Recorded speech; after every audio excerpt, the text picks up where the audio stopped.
তারে আমি একটু রুটি ভাজি খাওয়া শুরু করে দিয়েছিলাম, যেহেতু বেলা 1টা বেজে গিয়েছিল, দুপুরের টাইম বুঝতেই পাচ্ছেন।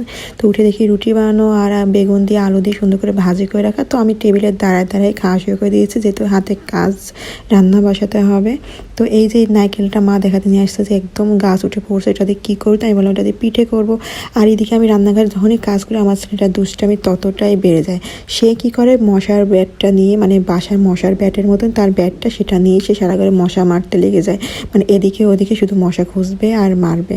তো এদিকে আমি রান্না বান্না করার জন্য এখানে আমি পেঁয়াজ কুচা নিলাম কিছুটা। আর এই শিং মাছগুলো আমি একটু পেঁয়াজের ভিতরে হালকা ভেজে নেব। এগুলো একদম ভাজে যে উপরে চামড়াটা উঠে যায়, যার জন্য আমি এইভাবে করে ভাজলাম। আর এই ফাঁকেই আমি সব মশলাগুলো দিয়ে দেবো। তো এটা ভাজতে ভাজতে আমি এখন ভিতরে দিয়ে দেবো একটু বাটা মশলা। এখানে জিরা নিয়েছি, রসুন আর একটু আদা। আর এই যে বললাম, সে সারা বাসায় এইভাবে দৌড়ে বেড়াচ্ছে। যখনই আমি একটু রান্নার কাজে ঢুকবো না রান্নাঘরে, সেই সময়টা খুবই কাজে লাগে।